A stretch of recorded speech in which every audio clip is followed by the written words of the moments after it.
She was nothing but a failure. At least that's what her brother told everyone who would listen. She's been sleeping on hospital couches for weeks. Marcus announced to the entire waiting room, his voice dripping with disdain. Can't even afford a proper place to stay. Some people just never grow up. The relatives nodded sympathetically while she sat silently in the corner, still wearing yesterday's clothes, watching her brother tear apart her life for entertainment. He had no idea that in 6 hours the governor would be calling her personally. But first she had to endure this final humiliation. Marcus held court in the hospital waiting room like it was his personal stage, his voice echoing off the sterile walls as our father fought for his life 3 rooms away. "Rachel's been drifting from couch to couch for weeks now," he said, making sure everyone heard. "Can't seem to hold anything down. Never could." I sat in the uncomfortable plastic chair, still wearing the wrinkled shirt I'd grabbed when the call came about Dad's heart attack at 2 in the morning.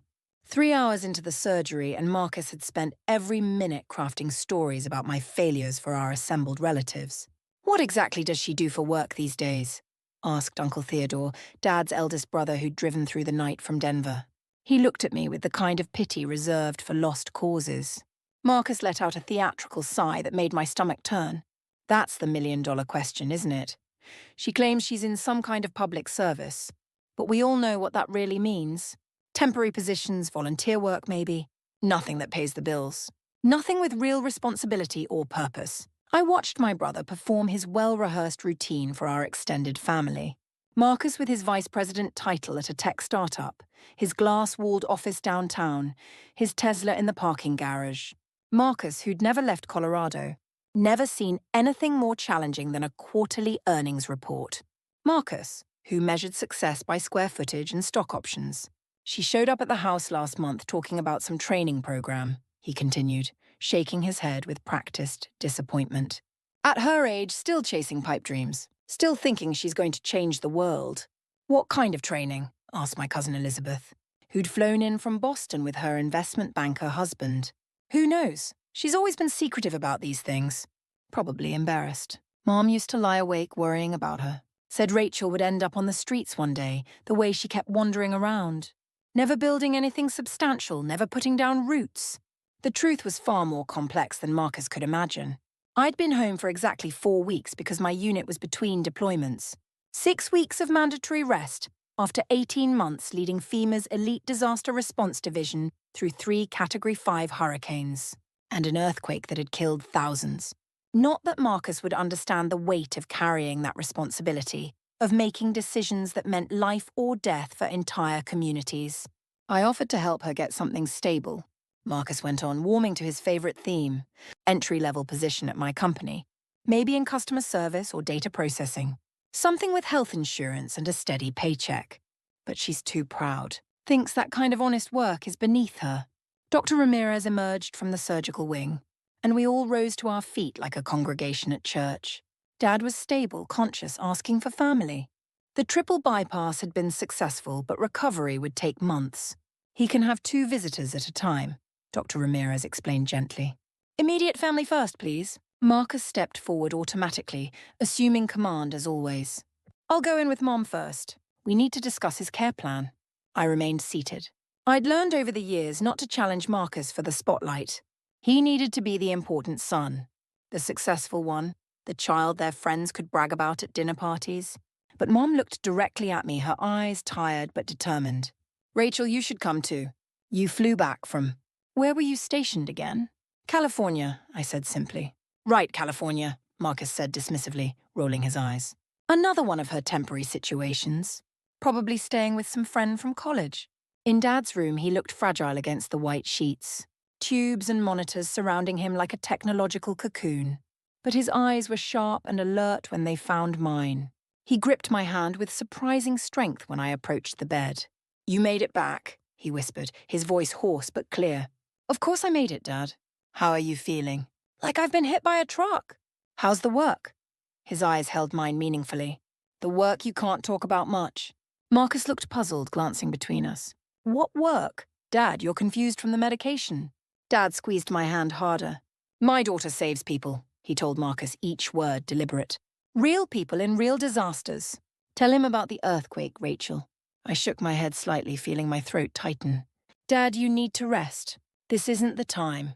What earthquake? Marcus demanded, his control slipping. What's he talking about? Nothing important, I said quietly. Dad's tired. The anesthesia makes people say things. But Dad wasn't confused at all. He was remembering the earthquake 6 months ago in Mexico City, where I'd spent 72 hours straight pulling survivors from pancaked buildings. He was thinking about the Medal of Valor the Mexican government had presented to me, the one I'd never told Marcus about. The one that sat in a drawer in my apartment, along with 14 others from various grateful nations. Over the next few days, as Dad slowly recovered, Marcus's commentary continued relentlessly.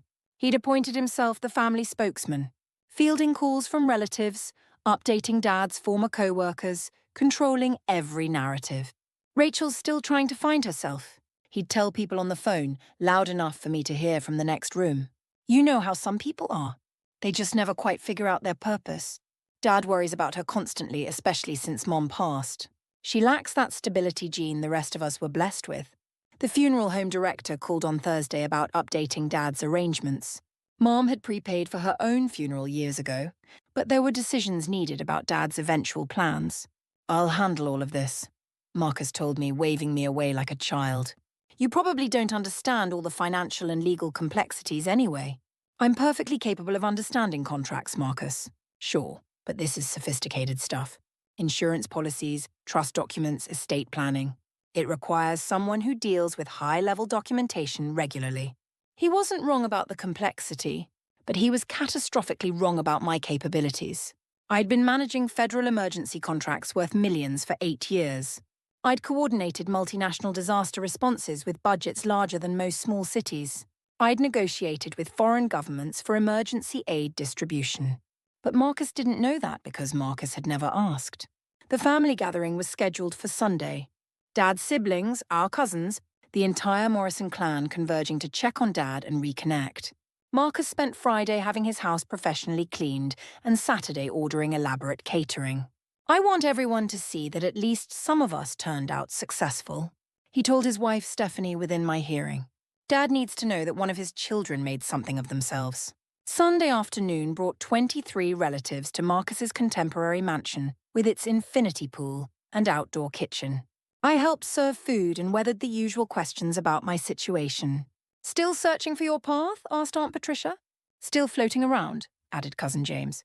Marcus fielded most of the questions for me, painting his favorite picture of the family disappointment, the daughter who'd never properly launched into adulthood despite every advantage. Rachel's always been a dreamer, he explained to Dad's former colleagues. Mom used to say she lived in her own fantasy world. We keep hoping reality will finally catch up with her. But at 43, hope is starting to fade. I was refilling the coffee maker when I heard Marcus really warming to his theme. He'd gathered a small audience near the kitchen island, including Uncle Theodore and 2 of Dad's longtime engineering friends. The tragedy about Rachel, he was saying, gesturing with his wine glass, is that she's never faced reality. She's 43 years old and still thinks life is some kind of adventure movie where she's the hero. Still waiting for her big moment instead of accepting that most of us are just ordinary people who need ordinary jobs. What kind of work has she been attempting? Asked Harrison, Dad's former supervisor at the engineering firm.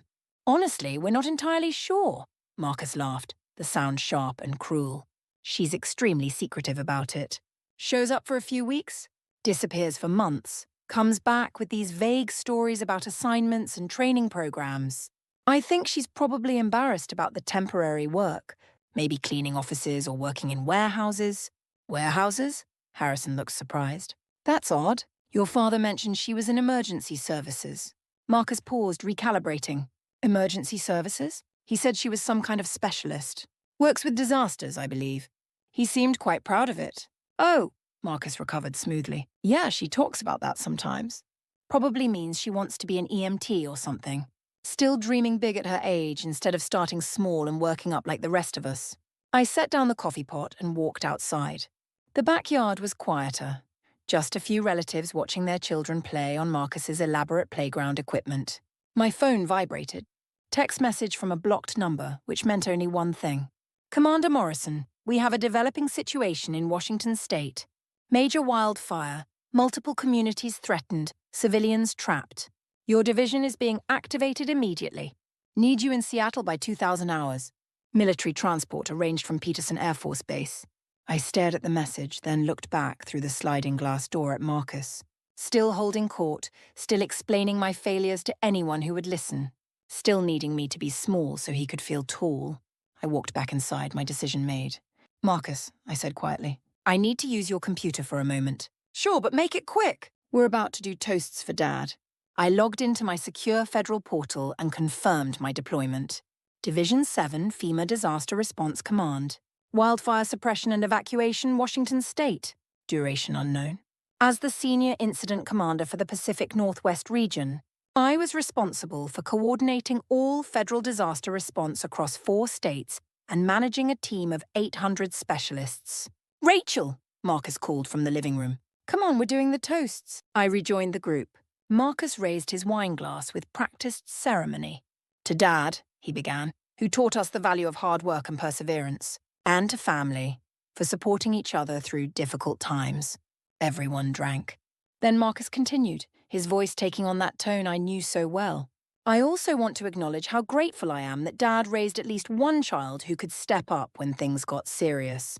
Someone who could handle the business side of his recovery, deal with the insurance companies, make the hard decisions. He looked directly at me. Some of us are still finding our way, and that's okay.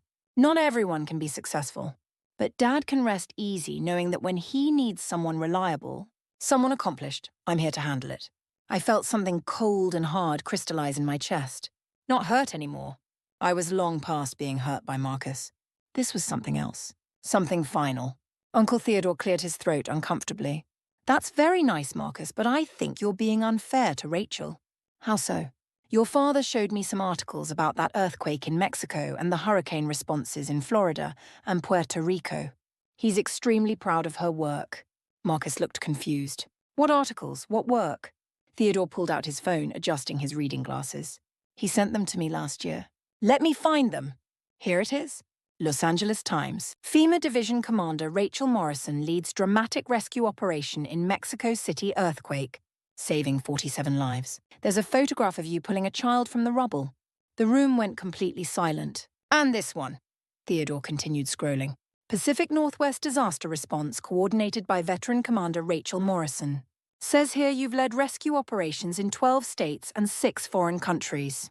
There's a quote from the Secretary of Homeland Security calling you one of America's most valuable disaster response assets. Marcus was staring at the phone like it was speaking a foreign language. That can't be right. Harrison, Dad's former colleague, was looking at me with dawning recognition. You're a FEMA Division Commander? I nodded slowly, feeling the weight of every eye in the room. Jesus Christ, Harrison breathed. Do you people understand what that means? Division commanders are federal incident coordinators. They report directly to the Secretary of Homeland Security. They coordinate disaster response for entire regions of the country. The silence in the room was deafening, broken only by the distant sound of children playing outside. Marcus found his voice, though it came out strangled. But you told me you were doing training courses. I was. Advanced structural collapse training in Switzerland. Hazardous materials, response certification at Quantico. Crisis management at the Federal Emergency Management Institute.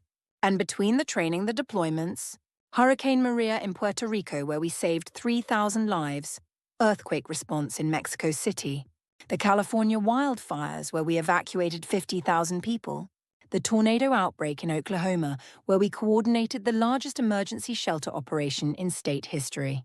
My phone rang. The caller ID showed FEMA Operations Center. I answered. Commander Morrison. Commander, we have an update on the Washington deployment. The fire has jumped 3 containment lines. We're looking at a mass casualty scenario if we don't evacuate immediately. We need you to coordinate with the State Emergency Management and the National Guard immediately. Understood. I'll be in Seattle in 4 hours. Thank you, Commander. The Governor's office is expecting your call. The President has been briefed on the situation. I hung up. The room remained frozen in silence. You have to leave? Theodore asked quietly. Major wildfire. 3 towns threatened. Approximately 12,000 people need immediate evacuation. I looked at Marcus. His face had gone pale, his wine glass forgotten in his hand. I'll need to miss several weeks. Weeks, Marcus whispered. I'm the Regional Incident Commander for the Pacific Northwest. When disasters strike Washington, Oregon, Idaho, or Northern California, I coordinate the entire federal response. I manage 800 personnel and oversee operations that save thousands of lives. Harrison was shaking his head in amazement. How long have you been doing this? 15 years with FEMA, 10 years as a team leader, 5 years as a regional commander. Before that, 4 years with the Army Corps of Engineers in Iraq and Afghanistan.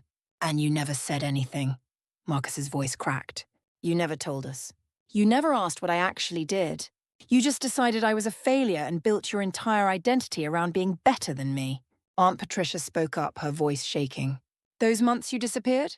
Haiti earthquake where we saved 800 people, Japanese tsunami where we coordinated the international response, Moore tornado where we pulled 60 children from their collapsed school, Superstorm Sandy where we managed the evacuation of 500,000 people, the terrorist attacks in Paris where I led the American Emergency Medical Response Team. Marcus slumped into his chair like a marionette with cut strings. Oh, God. Rachel, I had no idea. I know. All those things I said about you not finding your purpose, not making something of yourself. I heard them all. But why didn't you tell us? Why didn't you correct me? I looked at my brother. Really looked at him. Marcus, who'd spent his entire adult life in the same suburb, working for the same type of company, whose biggest crisis was his quarterly performance review. Marcus, who needed so desperately to be special that he had to make me nothing. Because you needed me to be the failure, I said quietly. You needed to be the successful child, the accomplished one, the son Dad could be proud of. Having a sister who saves lives for a living, who has dinner with governors and takes calls from the White House Situation Room, didn't fit the story you needed to tell yourself. Stephanie, Marcus's wife, spoke for the first time. The medal on Dad's dresser, the one we thought was Mum's military service medal, Mexican Order of the Aztec Eagle for the earthquake response, and the certificate in his study that he wouldn't let us read. Presidential Unit Citation for Hurricane Maria Response, signed by the President. Uncle Theodore was still scrolling through his phone. There are dozens of articles here. Commander Morrison coordinates largest evacuation in Oregon history. Federal official saves hundreds in California wildfire response. International disaster expert Rachel Morrison receives NATO Humanitarian Award. I started gathering my things. I need to pack and get to the base. Wait! Marcus stood up, his legs unsteady. Rachel, I'm sorry. I'm so incredibly sorry. I don't know why You were protecting your ego, I said, not unkindly. It's easier to be the family success story when your sister is the family disappointment. But you save people. You coordinate disaster responses for 4 states. You work with governors and presidents. Yes, and I called you irresponsible. I said you were living in a fantasy. Yes. Marcus's voice broke completely. What can I do? How can I fix this? Please tell me how to make this right. I looked at him for a long moment, seeing not my successful brother, but a small, insecure man who'd built his entire identity on a lie he'd told himself about me. You can stop needing me to be smaller than I am so you can feel bigger than you are, I said. You can stop measuring your worth by diminishing mine. I said goodbye to Dad, who was dozing but squeezed my hand when I leaned down to kiss his forehead. Go save some lives, sweetheart, he whispered, without opening his eyes. Show them what a real hero looks like. The flight to Seattle gave me time to think. About Marcus's desperate need to diminish me to elevate himself. About the 15 years I'd spent pulling people from collapsed buildings. Coordinating massive rescue operations, managing federal disaster responses while my own brother told everyone I was unemployed and unstable. About the lives I'd saved while he saved face. But mostly I thought about the wildfire waiting for me in Washington. About the families packing their entire lives into cars. About the firefighters who'd been battling flames for 72 hours straight without rest. About the elderly residents in nursing homes who needed immediate evacuation. About the children separated from their parents in the chaos. My phone filled with messages from the family group chat Marcus had created months ago to coordinate Dad's care. Apologies, expressions of shock, embarrassment, requests to start over, demands for more information about my career. I deleted them without reading most of them. Their recognition meant nothing to me now. It had come too late, forced out of them by public evidence rather than genuine interest in my life. At the Seattle Emergency Command Center, I met with the incident management team. The fire had grown to 52,000 acres. 800 homes threatened. 3 small towns under mandatory evacuation orders, 2 hospitals that needed to be cleared. It would take every resource we had and some we didn't have yet. Commander Morrison, the state emergency coordinator, looked ready to cry with relief. Thank God you're here. We need someone with your experience running this operation. The governor is waiting for your call. I looked at the situation board, at the red zones where people were trapped, at the evacuation routes that needed military escort, at the hospitals that needed immediate helicopter evacuation. This was what I did. This was who I was. Not Marcus's failed sister, not the family disappointment, but the person federal and state governments called when American lives hung in the balance. Let's get to work, I said. For the next 9 days, I didn't think about Marcus, or family narratives, or anyone's need to feel superior. I thought about coordinating helicopter evacuations and establishing emergency shelters, and getting water drops to the exact coordinates where they would save the most homes. I thought about the 12,000 people we needed to move to safety, and the firefighters we needed to support, and the communities we needed to save. We saved every life, every single one. We evacuated 3 entire towns without losing a single person. We coordinated efforts between federal agencies, state resources, National Guard units, and local fire departments across 4 states. When one shelter filled, we had another ready. When one evacuation route became compromised, we had alternatives mapped and cleared. When the fire jumped containment lines, we were already moving people from the next threatened area. When it was over, when the fire was contained and families were returning to homes that stood because of our intervention, I finally checked the messages from Marcus. The most recent one was simple. I saw you on CNN giving the press briefing with the governor and the FEMA director. The anchor called you a national hero. I'm proud of you. I should have said that 20 years ago. I stared at the message for a long time, sitting in my hotel room overlooking the scarred hills where we'd fought to save an entire region. The hills where my team had worked around the clock, where firefighters had risked everything, where communities had come together in the face of catastrophe. Then I deleted the message and turned off my phone. Some apologies come too late. Some recognition is meaningless when it only arrives after public vindication forces it. Some bridges burn down in fires that can't be contained, and rebuilding them isn't worth the effort. But sitting there, exhausted and satisfied after 9 days of coordinating one of the most successful wildfire responses in American history, after saving 12,000 lives and hundreds of homes, I realized something profound. I didn't need Marcus to understand my worth. I didn't need his approval or recognition or belated respect. I had something infinitely more valuable. I had the knowledge that when disasters struck, when people needed help, when governors called Washington begging for their best resources, when the president needed someone to handle the impossible, they sent me. That was enough. That was more than enough. I was Rachel Morrison. I was 43 years old, and I was exactly who I'd always been, who I'd worked so hard to become. Someone who ran toward danger when everyone else ran away. Someone who saved lives for a living. Someone whose worth wasn't determined by her family's ability to see it, but by the thousands of people who were alive because of her work. The next morning, I flew back to California, back to my team of specialists who called me commander and meant it, back to preparing for the next disaster, the next deployment, the next chance to do work that actually mattered. Marcus could keep his glass office and his startup equity and his suburban success story. He could keep telling himself whatever story he needed to feel important. I had something better. I had purpose. I had the respect of people who understood what real accomplishment looked like. I had a father who knew exactly who I was and loved me for it. And I had the next emergency call that was surely coming, the next chance to be the person people counted on when everything was falling apart. That was my real life, and it was magnificent.